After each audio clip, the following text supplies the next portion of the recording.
Hi, I'm Hillsborough County Commissioner Sandy Merman. I'd like to take this opportunity to remind you how important it is to take time to prepare and make a plan for hurricane season. I'm Tim Dudley, your emergency manager. We've learned many valuable lessons over the years and want everyone to be as prepared as possible this storm season. In these uncertain times, it's more important than ever to have a plan and be prepared.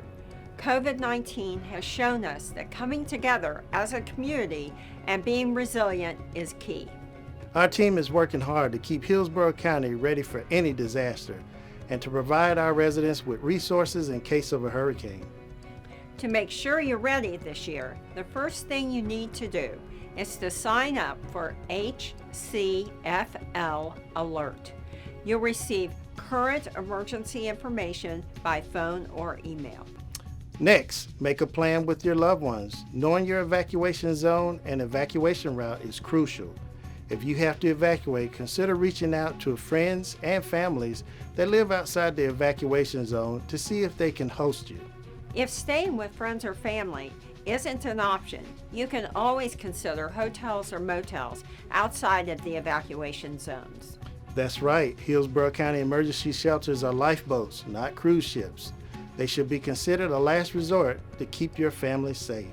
If Hillsborough County emergency shelters are your only option to evacuate, come prepared. You'll need some additional items this year, including face masks, gloves, hand sanitizers, and other personal items. At Hillsborough County emergency shelters, you should be prepared to practice social distancing and come with your emergency kit and the items your family needs. Remember, shelters are not a resort, they're a last resort. They won't offer any amenities and resources may be limited. During storm season, you should also keep your gas tank full and keep your emergency kit close at hand. Make sure to check supplies in that kit, including medication, radio, flashlights, and batteries. And as we mentioned, due to the COVID-19 pandemic, please include face masks or coverings, hand sanitizers, and gloves. I want to echo what Commissioner Merman just said. These additions are essential for your health and that of others, especially if you need to go to a county shelter. In addition, do not forget to pre-register loved ones who require special needs accommodations. Hillsborough has programs in place to help those individuals prepare and find safe shelter. And don't forget about our furry friends. You'll need food, a pet carrier, proof of current vaccination, and your animal's county registration tag. Have a plan, know your plan. For more information, please visit hcflgov.net/stay safe. Thank you. This is a battle we've never faced in my lifetime. I want to tell you about 416 of the most amazing people. Every day I get to see their skill, professionalism, and dedication. Their commitment to protect and improve the health of everyone in Hillsborough County. The last 2 months, they've been on the front line of a battle with a very dangerous enemy, COVID-19. And they've risen to the challenge in the most amazing, heroic way. Everyone has contributed, sacrificing their personal life, which they put on hold. They're making a difference for everyone they help, and every day I get stopped and told just how amazing they are. I'm proud and blessed to work with them, my second family.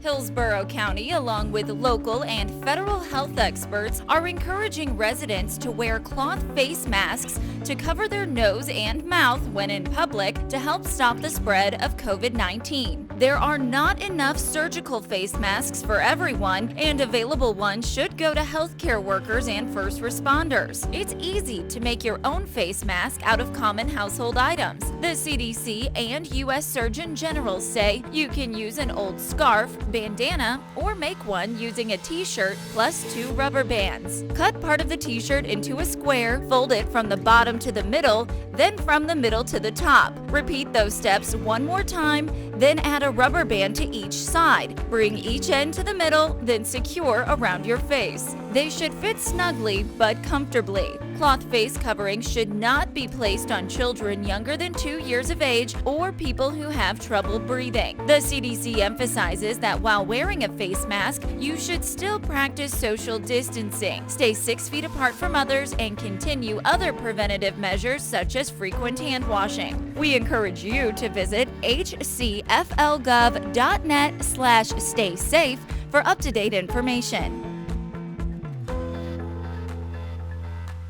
Is your local business or organization looking to give back to the community? Help keep our roads clean by joining the Adopt a Road program administered by Keep Tampa Bay Beautiful. Keeping our roads clean is a great way for team building as well as exposure for your business. Select the road your business wants to adopt and dispatch a team to remove litter and debris. Participants will receive 2 signs showing their organization's name as well as safety equipment and instructions for cleaning roads. You can help keep Tampa Bay beautiful by adopting your own road today. To learn more, visit hcflgov.net/cleanhc.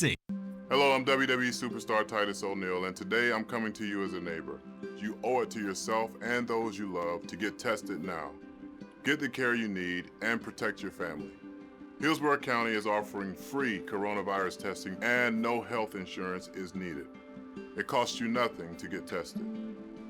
Visit hcflgov.net/staysafe for more information and have a reservation made today. Share this with a neighbor, and let's come together as a community and keep fighting to get through this. Together, we will come back stronger. God bless.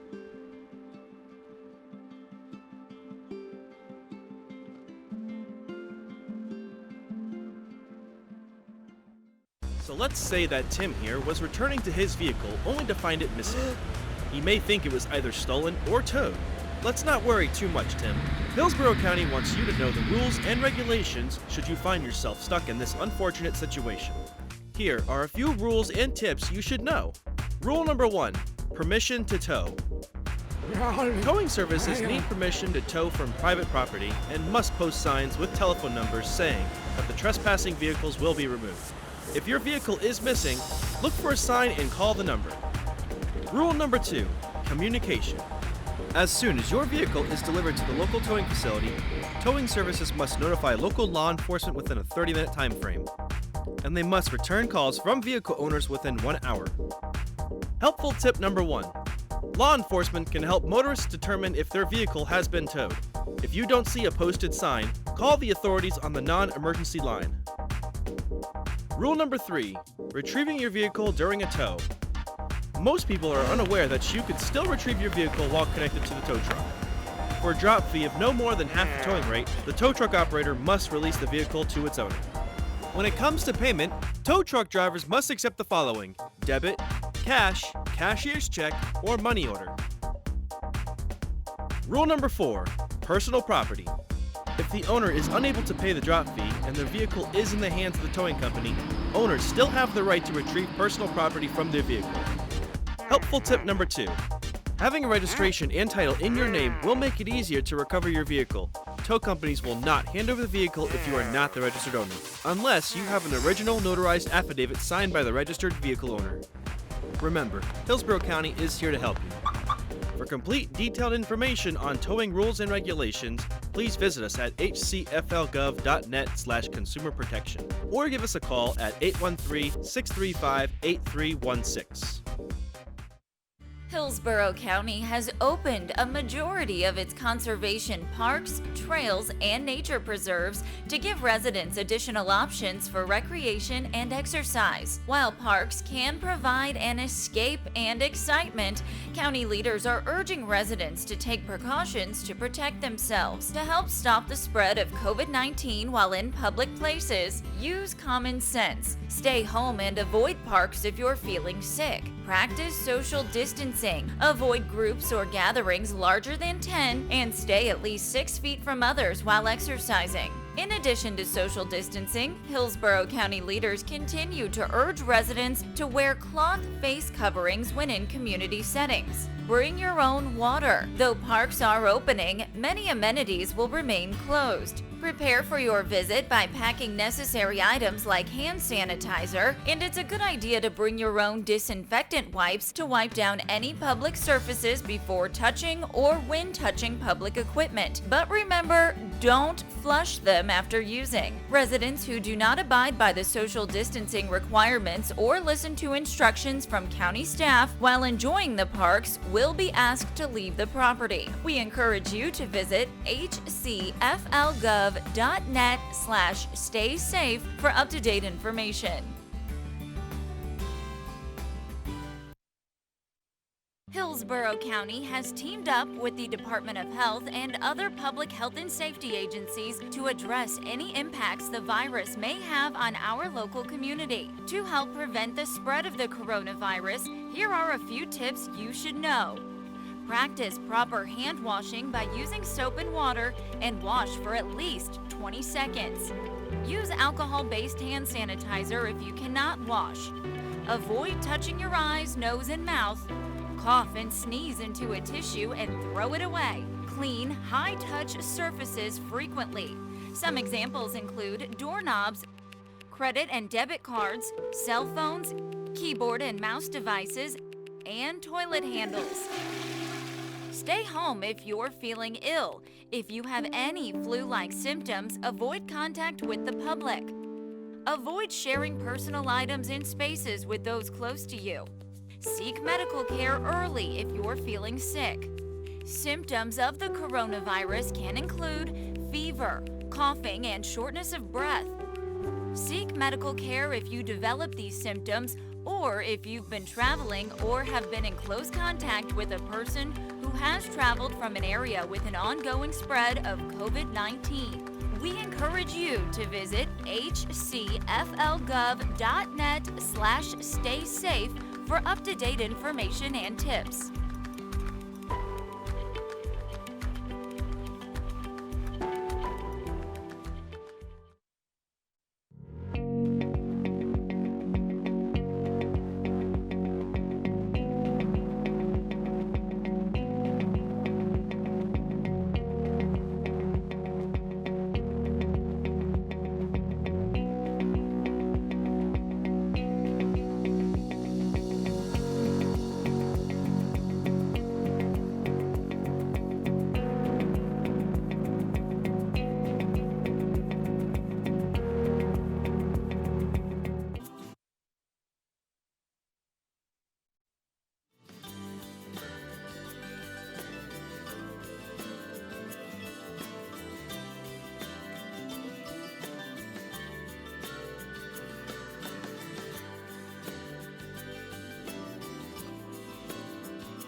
Good morning. I now call the meeting of the Code Enforcement Special Magistrate to order. Welcome to Hillsborough County Code Enforcement Department of Consumer and Veteran Services Special Magistrate Special Hearing. When addressing the Special Magistrate, please state your name, address, and speak clearly into the microphone. If you are planning to speak during this hearing, you must sign the speakers list located at the front door so your case can be called. I'd like to introduce the staff present on the dais. Somewhere in the world is Sonia O. Rodriguez, Manager, Citizen Board Support.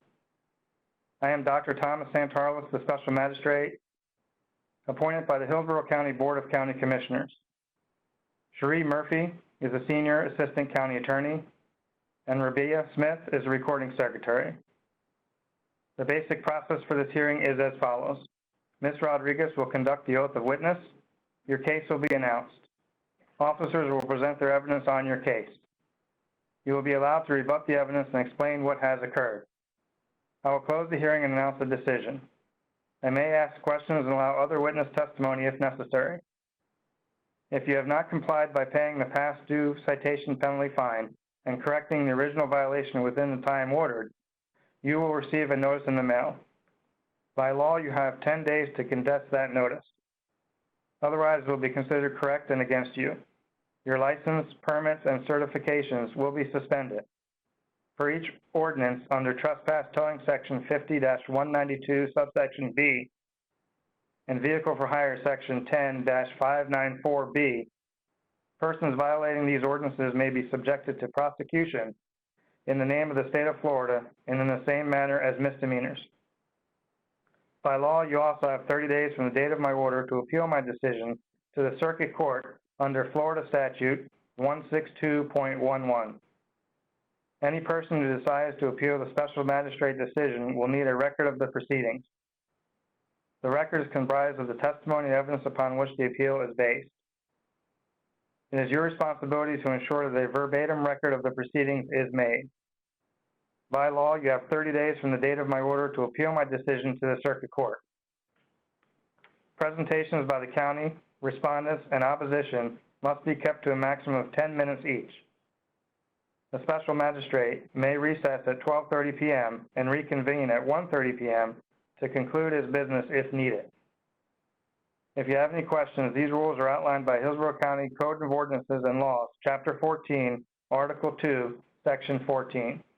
At this time, I'll ask you to please silence all electronic devices.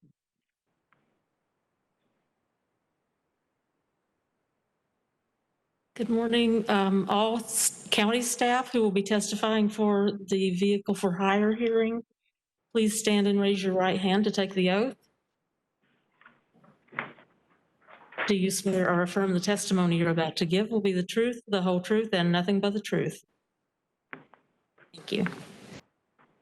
Okay, the case is number 1 on the agenda, contested cases. Case numbers RCV 1900195, citation number 00031. Case number RCV 1900202, citation 00080. Case number RCV 1900207. Citation number 00102. Case number RCV 1900225. Citation number 00290. Case number RCV 1900231. Citation number 00307. Case number RCV 1900243. Citation number 00329. And this is the contesting of the imposition of daily fines, and a person is here in the audience to speak. The citizen who's come up to the podium, please. Good morning. Raise your right hand, please. Yep. Do you swear or affirm the testimony you're about to give will be the truth, the whole truth, and nothing but the truth? I do. And state your name and address. Justin Morgaman, 1701 West Cass Street, Tampa, Florida, 33606. And how are you representing The violator, Gulf Coast Transportation, DBA United Cab? Yes, ma'am, I'm the manager. Okay, thank you. And the staff will present their case first.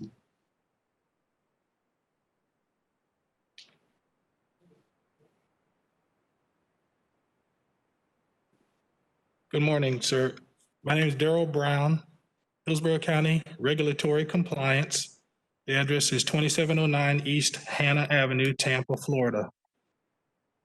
Sir, in this particular case, in the case against Gulf Coast Transportation doing business as United Cab, we are requesting that you waive the fines on your order dated 9/26/2019, and the hearing was 9/23/2019. The reason for this request is that due to the pandemic of COVID-19, Gulf Coast Transportation has been unable to generate income sufficient to sustain the business, but they have, in good faith, paid the citations in the amount of $3,100, I believe. And this is the reason for the request. In addition, we would like to see an order of remain in compliance to ensure that we don't have this problem again in the near future. Thank you, Officer Brown. The gentleman who's representing Gulf Coast Transportation Incorporated, sir, will you be able to remain in compliance in the future?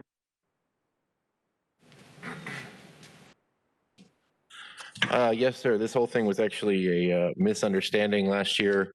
We were under the impression that we had until December to permit our vehicles based on an email that I have from the county.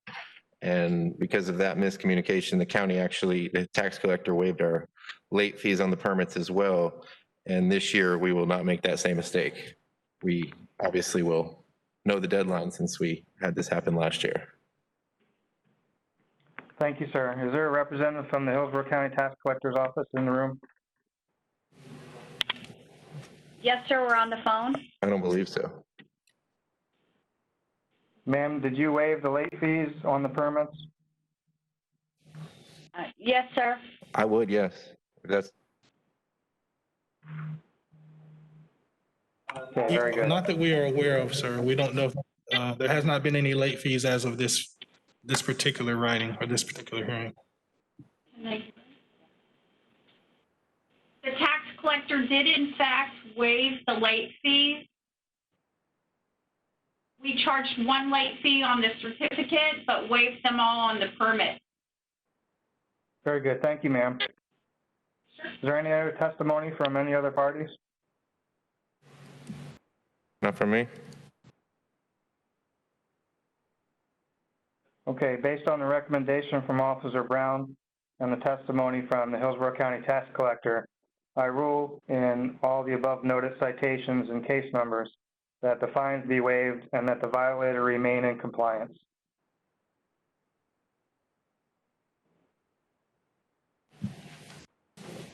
Thank you. That concludes the vehicle for hire special magistrate hearing. Okay, we are adjourned until the next scheduled meeting. Sonia Rodriguez will advise us of that date and time. The next scheduled meeting is September 18th. At 9 a.m.? Yes, sir. Okay, so we're adjourned until September 18th at 9 a.m. Thank you, ladies and gentlemen. Thank you. Thank you.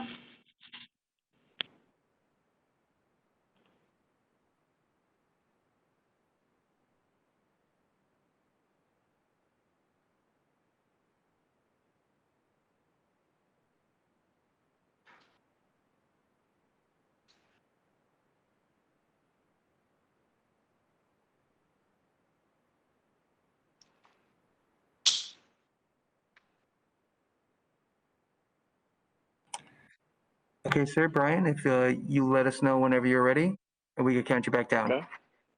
From Mike's side, I'm ready to go. All right, you are live in 3, 2, 1. Good morning, ladies and gentlemen. I now call the meeting of the Code Enforcement Special Magistrate to order. Welcome to Hillsborough County Code Enforcement Special Magistrate hearing. When addressing the magistrate, please state your name, address, and speak clearly into the microphone. If you are planning to speak during this hearing, you must sign the speakers list located at the front door so your case can be called. Any person who decides to appeal a decision of the Code Enforcement Special Magistrate will need a recording of the proceedings. The record is comprised of testimony and evidence upon which appeal is based. It is your responsibility to ensure that a verbatim record of the proceedings is made. By law, you have 30 days from the date of my order to appeal my decision to Circuit Court. Presentations by the county, respondents, and opposition must be kept to a maximum of 10 minutes each. Special Magistrate may recess at 12:30 and reconvene at 1:30 to conclude his business if needed.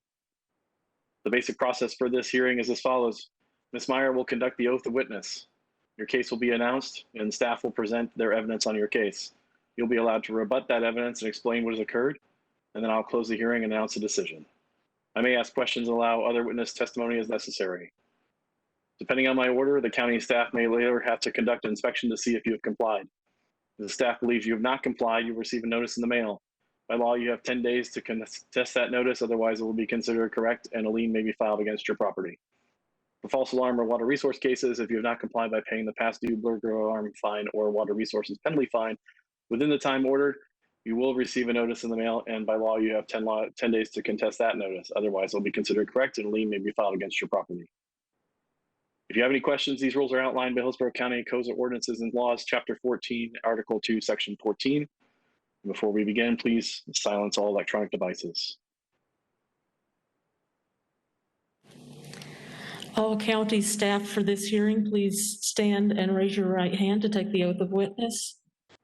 Do you swear or affirm the testimony you're about to give will be the truth, the whole truth, and nothing but the truth? Thank you. First case is under the water ordinance cases. I don't see that anyone is in attendance for these cases. I have case number WR 2022, James Douglas Bailey. This case is pulled for lack of service, seeing that no one has appeared for the hearing. Number 2, WR 2000304, Beatrice De La Rosa Rodriguez. No one has appeared for this hearing and the case is pulled for lack of service.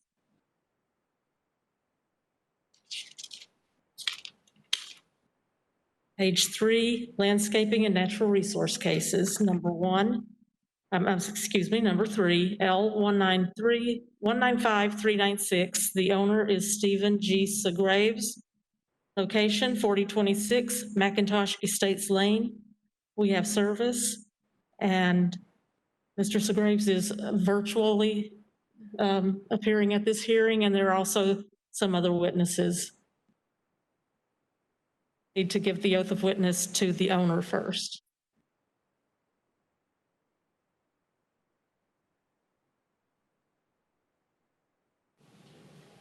That's Robert, I'm sorry, Stephen Segraves. I need to give the oath of witness.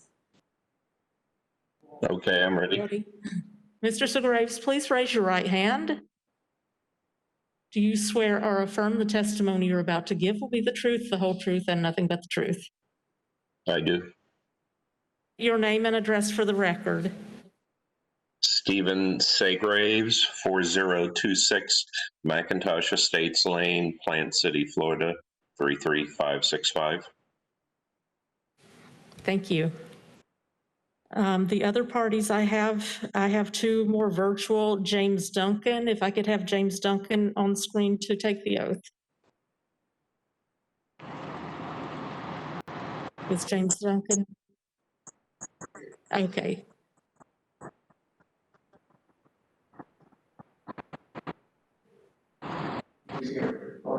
Mr. Duncan, raise your right hand, please. Yes, I'm here. I'm sorry, did you hear me, sir?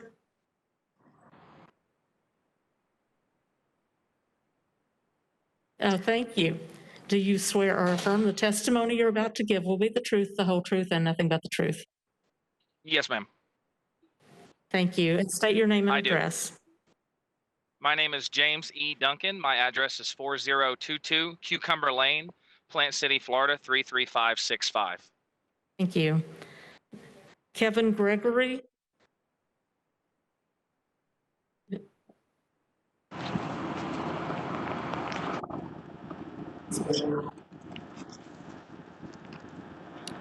Mr. Gregory, can you hear us?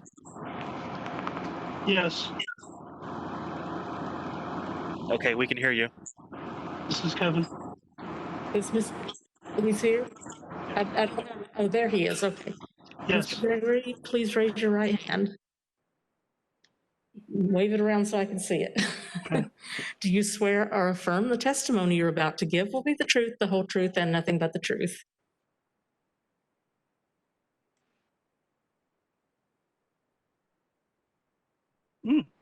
Mr. Gregory, did you hear that?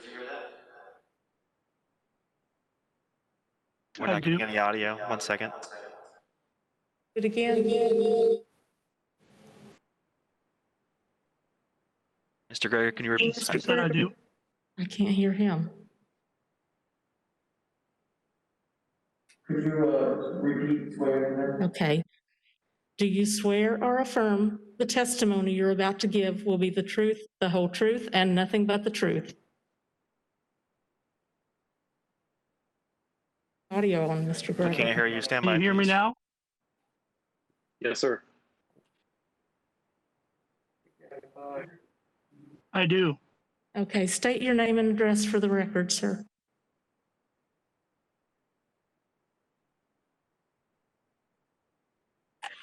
Mr. Gregory, we keep losing audio on you. How about now? Okay, we can hear you. Go ahead. Okay. Yes, my name is Kevin Gregory. I live at 4026 McIntosh Estates Lane, Plant City, Florida, 33565. Thank you. We also have two people here in person for this case. If Russell and Crystal Cook could come forward and take the oath. Good morning. Raise your right hand, both of you. Do you swear or affirm the testimony you're about to give will be the truth, the whole truth, and nothing but the truth? We do. Yes. And state your name and address for the record into the microphone, please. You can put your hands down. Crystal Cook, 4018 McIntosh Estates Lane, Plant City, Florida, 33565. Russell Cook, 4018 McIntosh Estates Lane, Plant City, Florida, 33565. Thank you. Are you here as neighbors in the area? We are the owner of the property in question.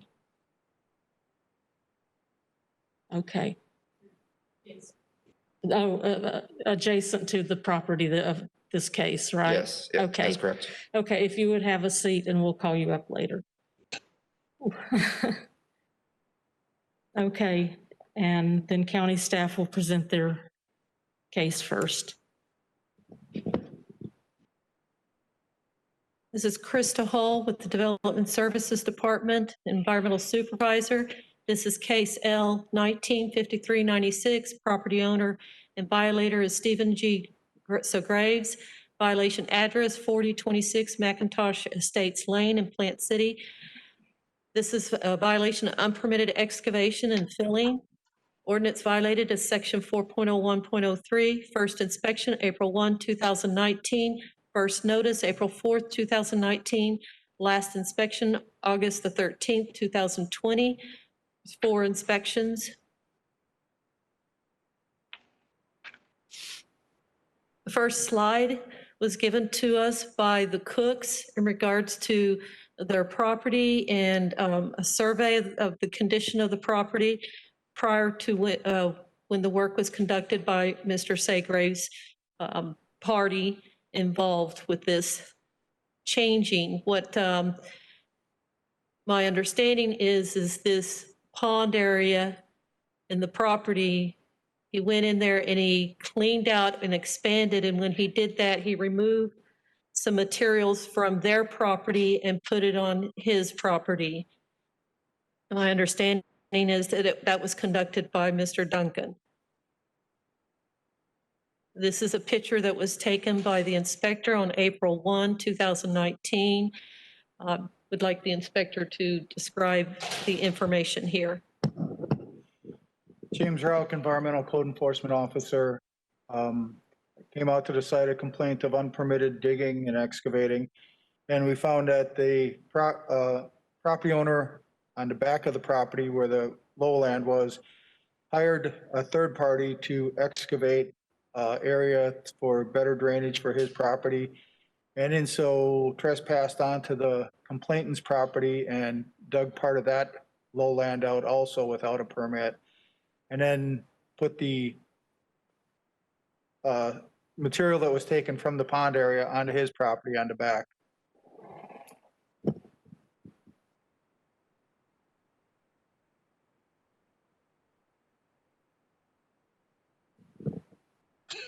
This is another picture that was taken on April 1. Another picture taken on April 1. A picture that was taken on April 1. Can you describe these pictures, Jim?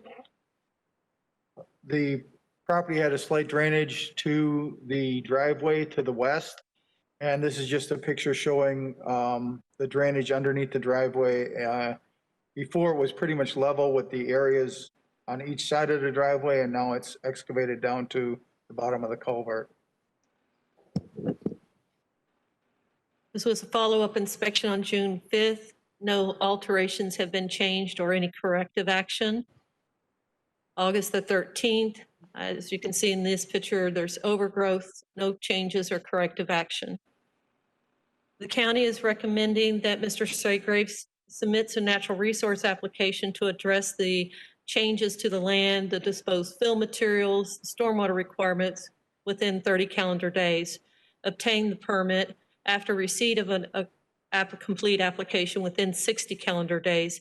Finalize the requirements of the permit within 60 calendar days, or remove all disposed fill materials and restore the site within 30 calendar days. Fines will be issued for failure to meet those historical timeframes. Okay. Jim and Krista, can you, actually, yes, can you back up to the picture, original picture of the site and just try to help me orient myself here in regards to location of Mr. Segrave's parcel and neighbor's parcel?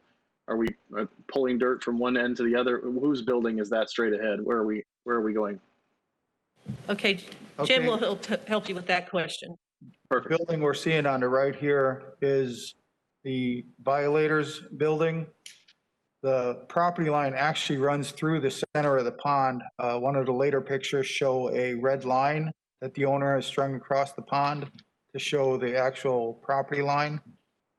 And now their house wasn't there when this complaint had started, but they're just about through with construction on their side of the property, which would be on the left side of the pond shown here. Okay. Understand. Thank you.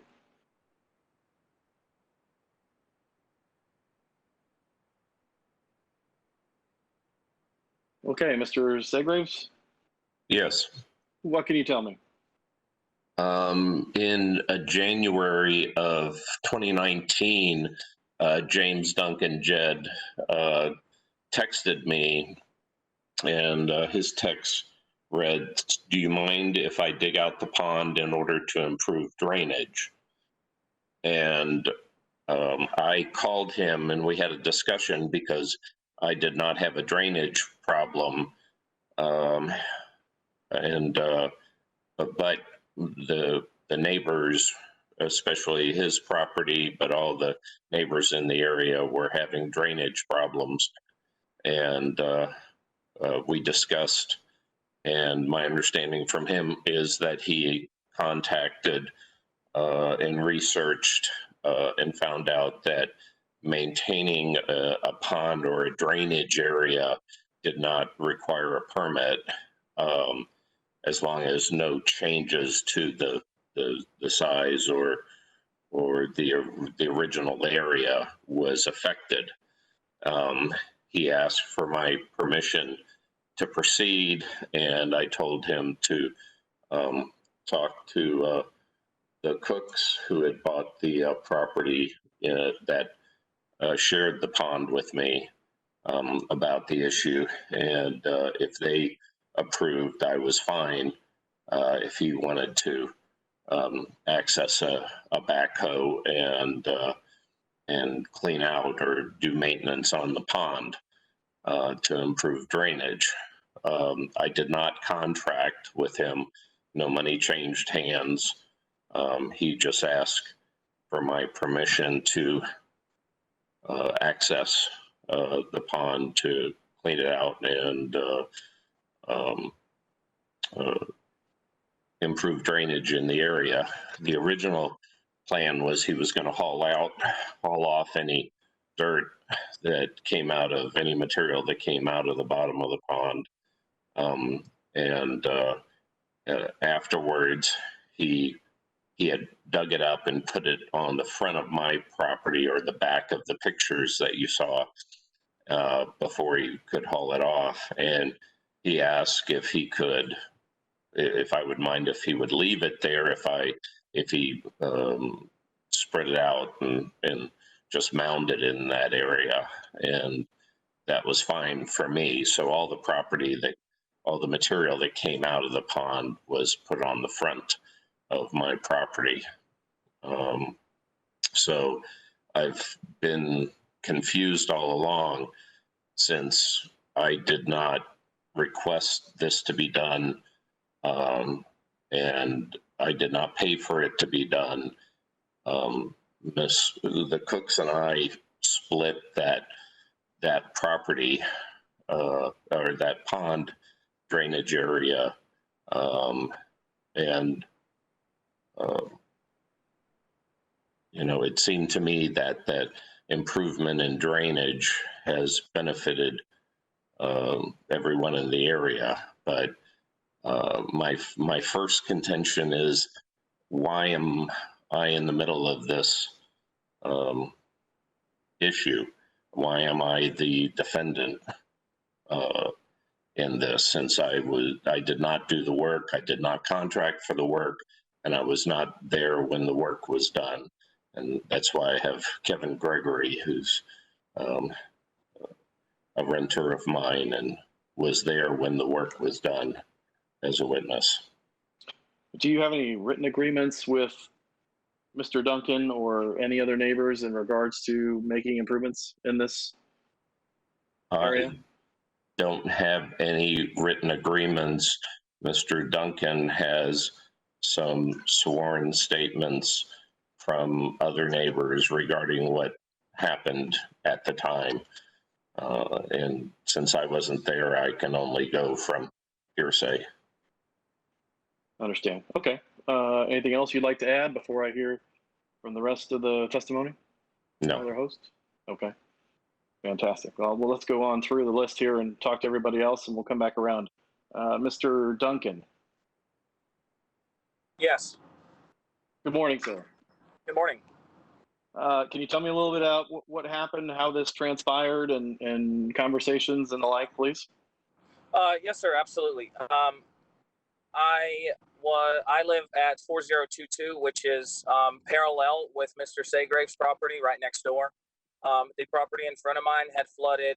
Mrs. Cook and Mr. Cook's property had flooded, and there was an existing pond already that was split by Mrs. Cook and Mr. Saygrave's property.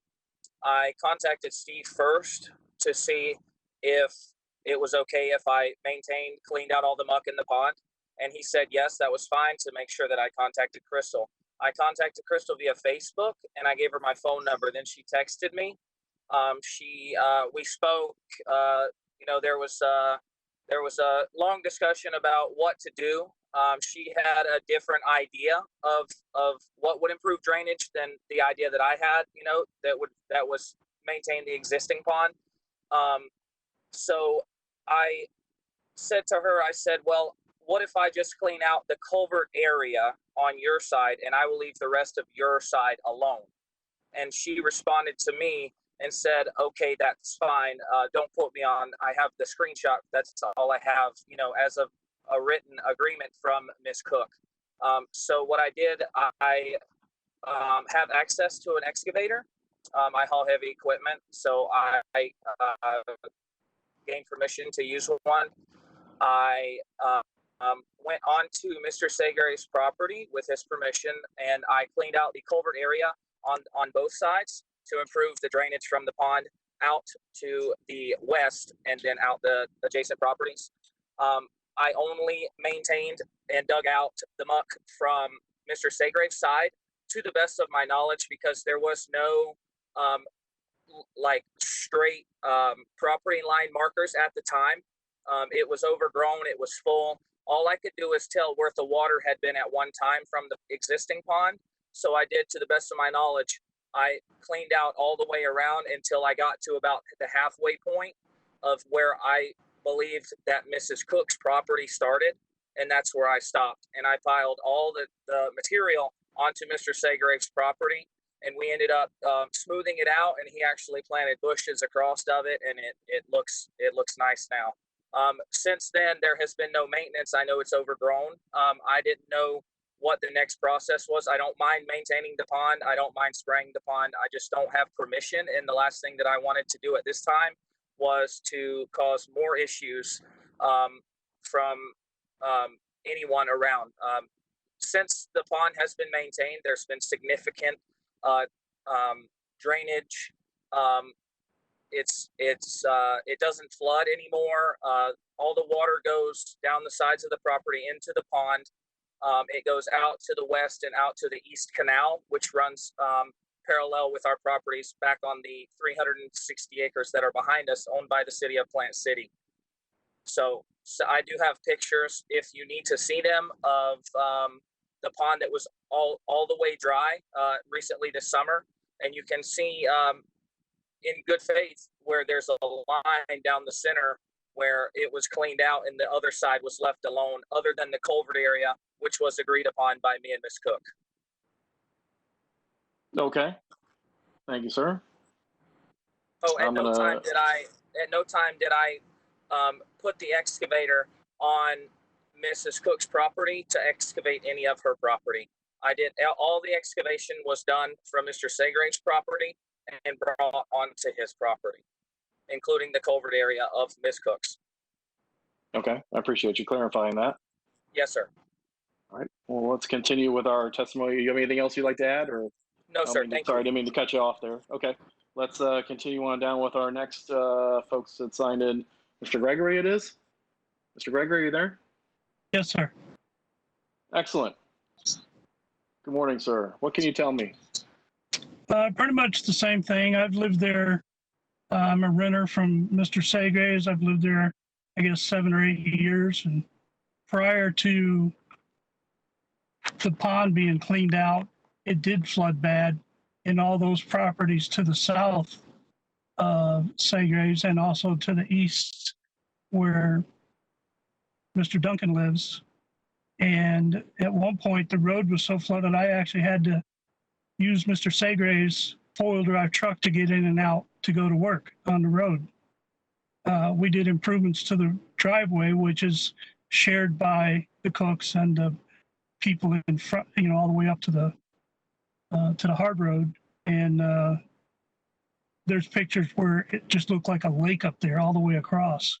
But once the pond was dug out, it does drain much, much better. Still will have issues as far as the pond getting full, but it will drain. And I was present when Jed was doing the digging, but unfortunately I wasn't out there with him. I was up on the porch, up on the carport, working on something, doing some mechanical work, and he did stay on, on Mr. Segrave's property, reaching that direction, pulling the dirt to him and building a mound in front of the machine. So that forced him to be back a ways. And he, the plan was he was going to haul it out of there. But once they mounded it up, it made a nice natural berm and left it there. And there's probably, I'd say 8 to 10 feet from where the edge of the berm is to the edge of the pond. it's still a flat space. So it's not like the dirt is piled up right on the edge of the pond.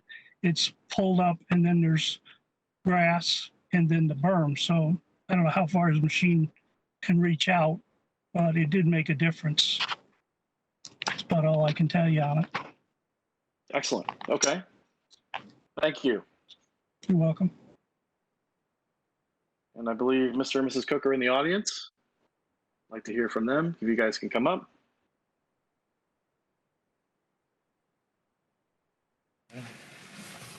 Good morning. So Jed had reached out to us in February 2009. Excuse me, will you all state your name just for the I'm record sorry, again? I'm Crystal Cook. And Russell Cook. thank you. So he did Good reach morning. out to us in February of 2018 while their home, I guess, had just completed construction or was under construction and had expressed his concerns about it flooding on his property. We did give him permission to clean the culvert. He did not have permission to excavate it or make it larger. And we had expressed that on several occasions with him. I did provide the county with, I believe it's 28 pages worth of text messages back and forth about that discussion. I don't know if you guys have the picture, but I also did provide the post survey after the excavation was done. I do have side-by-sides here, before and after.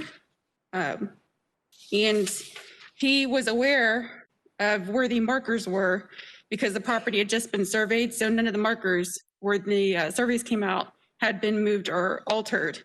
I don't know if you guys want to see that. I did contact someone with EPC to determine if it was actually a pond. And according to Mr. Giles with the EPC, he went back to 1973 and 1938, and it was never a pond. I also provided that information to Mr. Duncan. Since then, we have had nothing but standing water that doesn't drain. Most recently, I did provide a couple of links for YouTube videos of how high the water was. Back on the 17th, I think it was. Okay. And how long has this been going on again? 2018? 2018. Okay.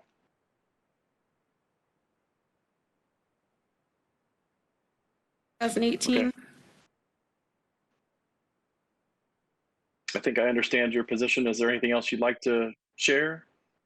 I have these pictures that I can share with you. Do we have that ability in-house to do that? Yes, we do. Stand by 1 second. Thank you.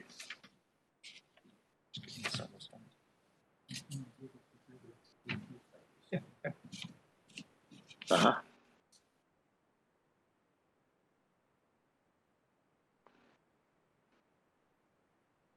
Okay. Okay.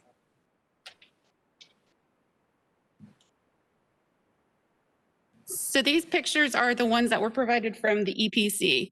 This is the one of 1973 and this is from 1938. It was never a pond. And the EPC said that they couldn't get involved because it was not a natural wetland. These are before and after pictures. The white flag is a marker from Mooney surveyors who had come out. This is where the marker is now. I asked them to mark where this marker would have been. That's where it is now in the water. A significant difference. Here's a side view. If you're looking east to west, this is the culvert. And then that's the culvert right where my car is. And you can see the damage that has been done.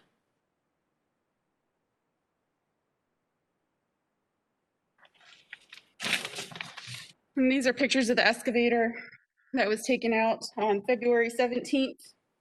I believe it was a day or two after he had illegally dug the property. And there's another picture of the excavator that was out there on February 17th at 6:30 in the morning.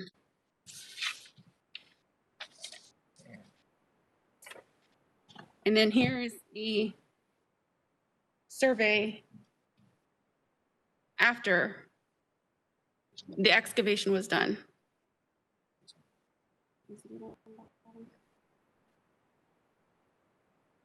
That's the survey, and it was done as of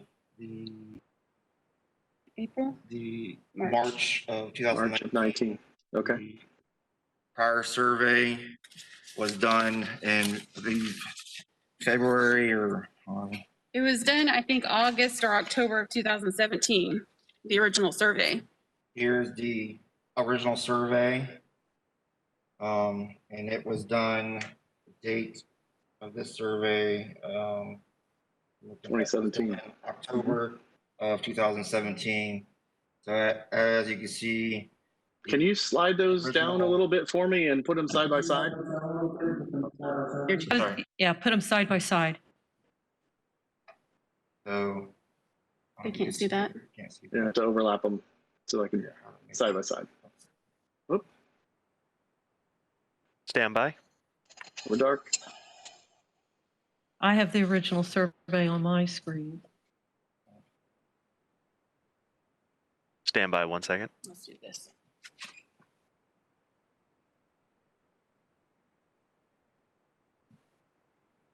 I folded them so they could see.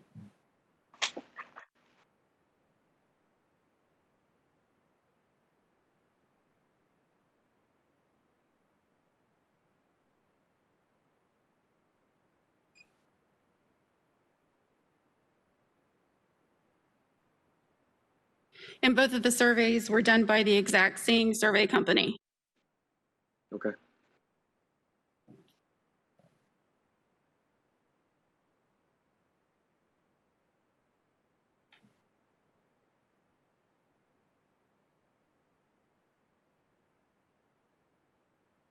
Not showing.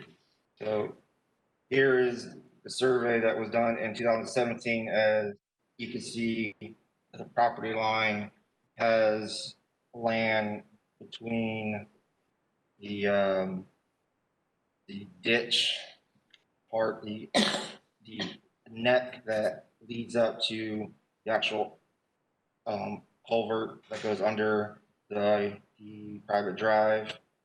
And this is one done in 2019, where you can see the property line has now been totally taken over by the size of the, lack of a better term, the pond now. And here's the culvert. So the neck has grown considerably from 2017 to 2019. Okay. And according to the EPC, when I spoke to Mr. Giles, the year that the Duncans and everyone else around the area were having flooding issues, they did state that that year was a record historic wet season. Understand. Okay. Anything else you'd like to add? No, sir. Okay.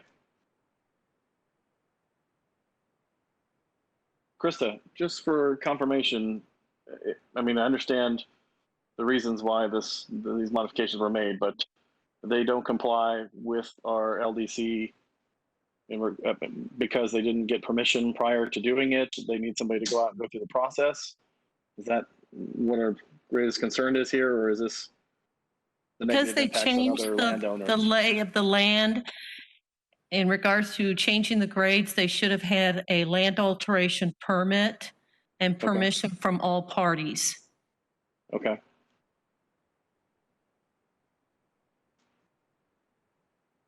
My recommendation? Please.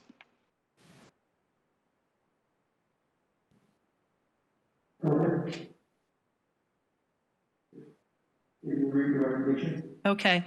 Staff recommendation is that Mr. Segraves needs to submit a natural resource application to address the disposed fill materials and stormwater requirements within 30 calendar days obtain a natural resource permit after receipt of the application within 60 days, finalize the requirements of the permit within 60 calendar days, or remove all disposed fill materials and restore the site within 30 calendar days. A fine will be issued for failure to meet those timeframes.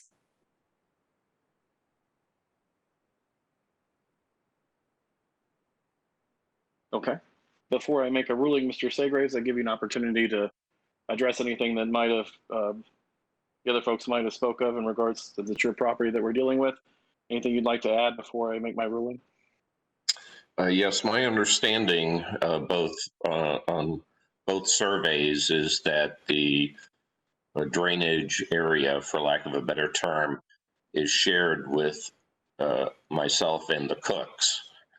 And since I did not contract or do any of the work, it seems we both have lost property if that is the ruling.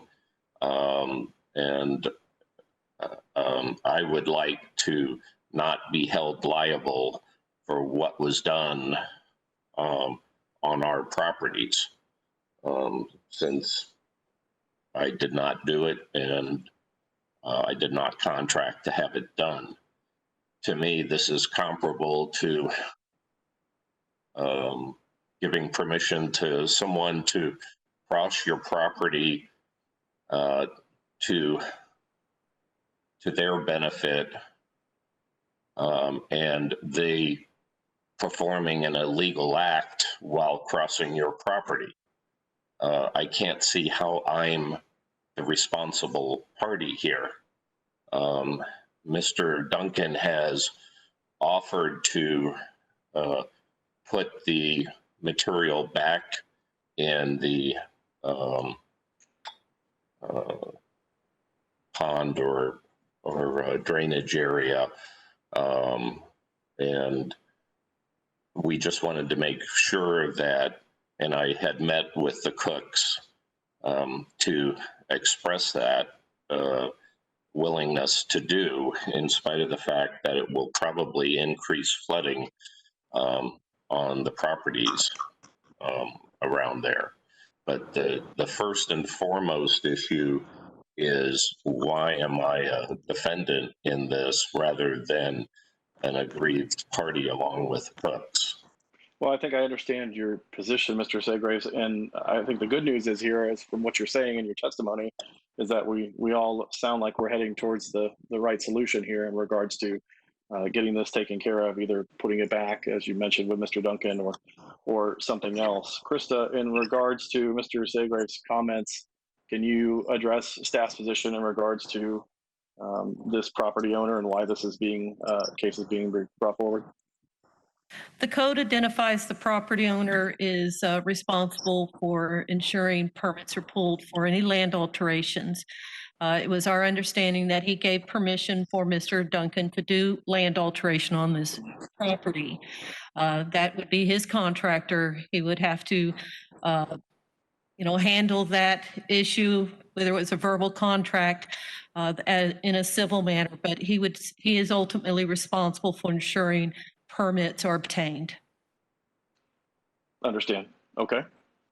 May I make a statement? Sure. Since my understanding is both myself and the Cooks gave permission within parameters, those being that a permit was not required, and I took Mr. Duncan's word on that he had researched that, and the Cooks, had a discussion with him. I had no discussion with the Cooks. So we both initially agreed to the work that he wanted to perform. It wasn't just me. I understand, sir, but as the county has already stated, in regards to the code, the property owner is responsible. You do have the spoils on your property. It is making adjustments to how water flows currently, regardless of how it was done. And it's just the fact that it wasn't permitted. So The county's recommendations here appear to be that you have the opportunity to apply for the permit and go through the process, or you have the opportunity to restore it back to the original conditions. So that's where I tend to lie as well. So I'm ready to make a ruling at this point. If Krista, if you can put the recommendations of staff back up on the screen for me. Jen, do you want to say something? Yes, sir, they're available. Okay. Since all of the material is still on Mr. Segrave's property, am I able to, obviously it would be very easy just to push it back into the pond? Would that be considered corrective action, if you will? Excuse me, corrective action would be restoring the site per the survey that was given to us by Ms. Cook from dated 2017. Okay, and even though I had verbal permission and text permission from Mrs. Cook to clean the culvert area out, which she is questioning about being larger, I'm still being held liable for the culvert area, which was agreed to be cleaned out. Is that correct? Have to go back, look at the plans, and any work you do would have to still have current permission. And, basically it's back to where it was before. If you want to do some drainage improvements, then you would need to go through the permit process to demonstrate and get a sign off from the county. Okay, so just to be clear, I am able to push the dirt back into the pond and restore it to its condition before maintenance. Mr. Segraves is allowed to do that. Now, who he hires to do that, that is up to that property owner. I believe that should also be addressed between him and Ms. Cook. I cannot give you that permission because I was not involved in that arrangement. Okay, if Mr. Segraves gives me permission to fix said pond and push all the material back in, and Ms. Cook does not give me permission, which she has stated that I do not have permission to do it, then what is our next step at that point? Because I can come from Mr. Segrave's property and push all the material that was taken back into it, but in order for me to do that, I would have to touch her property, which she has made it very clear that I'm not allowed to do. Stan, so it sounds like Mr. Segraves need to work with another party. Okay, thank you. Okay. Terrific. If Mr. Segraves hires me, I guess as it's not really hiring, it's a good faith neighbor. Is it possible for me to do the work? That's what we need to know, because I don't mind doing it. It can be done, this weekend, but I just need to know that if I push. I think what staff is saying is that's Mr. Segrave's responsibility as the property owner. So you're going to have to go through him to do that. And I would recommend doing it in writing, because everything to this point has been conversations and texts, and that makes it kind of muddy, no pun intended. So that's just my personal recommendation. I'm not an attorney, so but I'm happy to rule on this case. If you can put the recommendations back up again. Sure. Mr. Cook wants to has something else to say. Absolutely. Yes, sir. In regards to, I guess what we're trying to figure out is, does it have to be agreed upon, since it does affect, Mr. Segrave's property and affects our property? Does it have to be agreed upon who is the contractor to actually do the work? To my understanding, we would like it for it to be a licensed contractor and have it returned to the survey that was conducted in 2017. As far as just pushing the dirt back into a hole, I still don't think fixes the issue, as it was still unpermitted alteration. So I guess we're trying to look for some clarity as far as it being a licensed engineer, I guess, that would have to get this done. And I do have some pictures that I'd like to show that I could submit to. I don't know if it's still working. So as we're looking, thank you. So as we're looking, I think it's kind of light, but we're looking from east. I'm trying to get my bearing straight. Yeah, from west to east, as the private drive is over in this direction over here. The pond, the whole area is over here. So our property is this side. Mr. Sawgrave's property would be on this side. There's a pole here, an electric pole that feeds electricity onto the Duncan's residence, and it shows where the excavator was indeed on our property, taking fill out. So it wasn't reached just from the Sawgrave side. It was actually on our side that expanded it. But in the end, I guess we would just like some clarification as far as if it's a licensed contractor or if it's just anyone that can come off the street and just push some dirt into a hole. I guess that's what our end state is. Here's a better picture. I don't know if there's the pole and there's the excavator. And I do believe it was just parts. Excuse me, we need that picture that you just showed for the record. I don't know how you're going to give us your cell phone. Oh, we have to keep your cell phone. She can email it to my office and I'll send it over to you, Susan. Thank you, that'd be great. Okay, thank you. Krista, in response to Okay, thank the cook's testimony or question, I believe the response, and just to confirm, we cannot ask the homeowner to hire a licensed contractor. Who he hires to restore it back to the property, if that's his option, to restore it back to original condition, is a contract between the property owner and the contractor, or he can go through the process of going through and pulling a permit and having it inspected and try to get that approved, correct? Yes, the county code does not specify that a licensed contractor has to be hired to do land alteration work. It just says that the property owner needs to pull the permit. Got it. So in response, Mr. and Mrs. Cook, that's basically what the recommendation of the staff is, and what my order is going to be is that they have the option to restore it to original condition.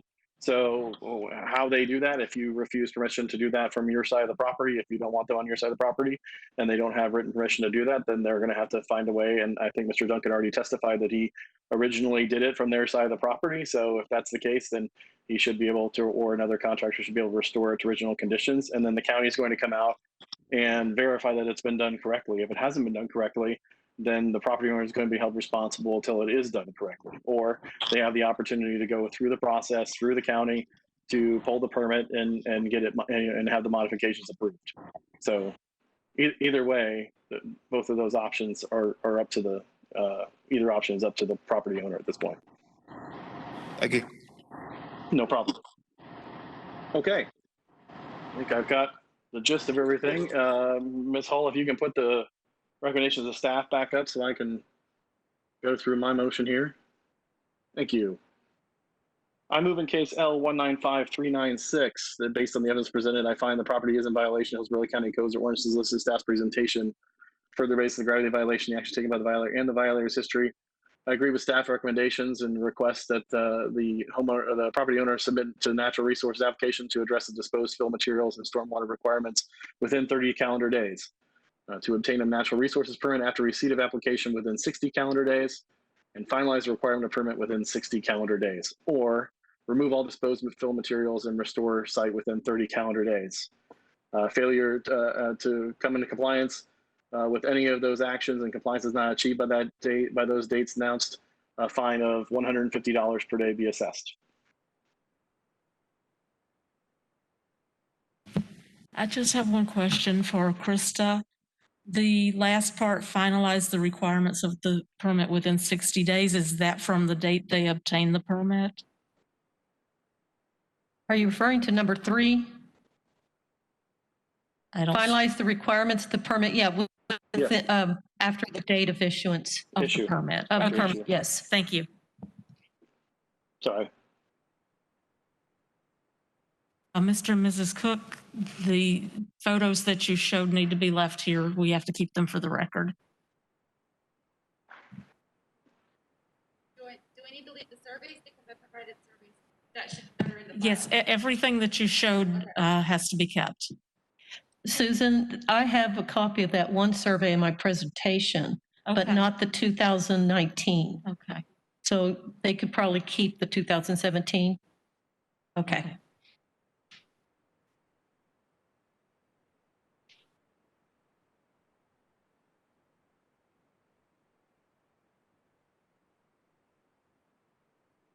Thank you, ladies and gentlemen. Next case, Okay, please. that concludes that case. The magistrate has made his ruling on that. The next case is number 4, case number L195630.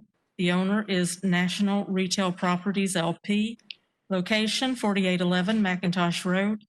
And we have service, but no one is here to speak. Received a notification from the property owner's representative, and they are in support of the county case. So I will proceed with the county case. Terrific.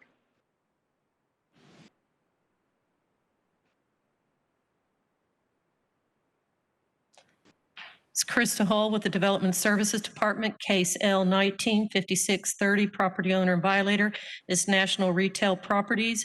Violation address is 4811 McIntosh Road in Dover. Violation is failure to maintain ditch along the east property line per the approved commercial plans to control off-site drainage. Ordinance violated is section 6.06.07.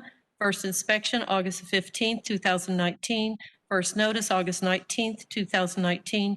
Last inspection, August 13th, 2020. 5 inspections. First inspection was done on August 15th, 2019 by Jim Rauch. Go ahead and explain the pictures. Jim Rauch, Environmental Code Enforcement Officer. What you can see here is they elevated the property for, with a permit for storage of RVs on site. The area to the north of the property behind the fence is a neighbor, and the north of the neighbor's property is a flood zone. So the property does flow naturally to that direction. Large amount of the water coming off the area of the RV storage is going into his property. They were required to have a ditch that drained the water from the property from the, later there's a map that'll show it, but from the north end of the property going north through the water, and from this point, it's to flow east and then south to Gore Road. And there was originally just a very small swale put in, which barely maintained it. And then after the rains of last year, it flooded the property pretty severely. Here you can see the property. The complainant is the one, the little triangle. It doesn't show on the pointer. Oh, it doesn't. The property with the little,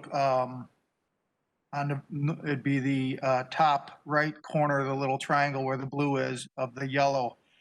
And the property's supposed to drain to the north on their property there. And at the point of the triangle to the bottom left, it's supposed to drain to the right and then down to Gore Road. Those swales haven't been maintained by the owner, and they are currently causing a flooding problem for the neighbor. In fact, one of the inspections that I went out there, I have a 4-wheel drive truck. I wasn't even able to access the neighbor's property because the driveway was so muddy, I didn't want to risk getting stuck with the 4-wheel drive.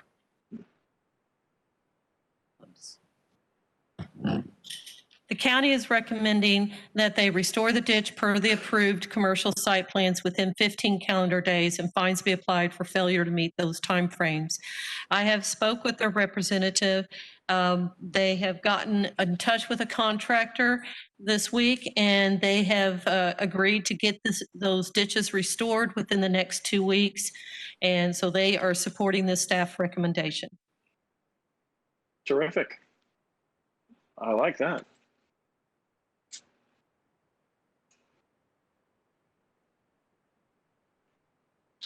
I will go ahead and rule.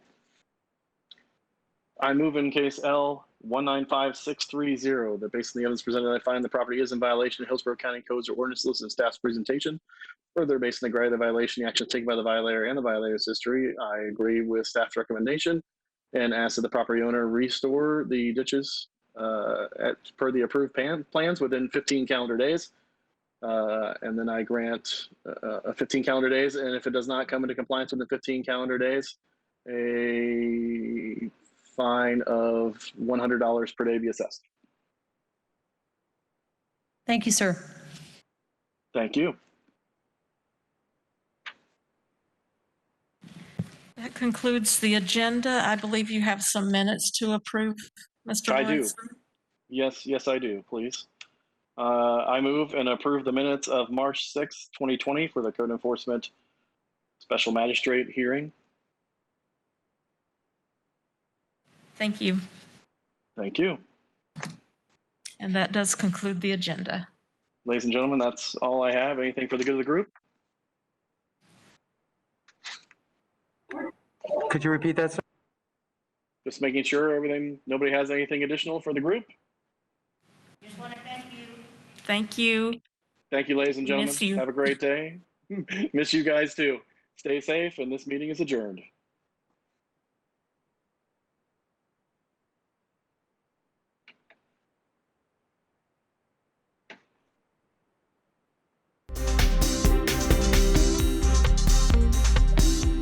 Hey, Glenn and Chris, Go ahead. does that complete all of the meetings? Yes, that'll be it. Alrighty, copy that. Stopping the stream. Thanks for the help, Chris. Thank you. Have a good day.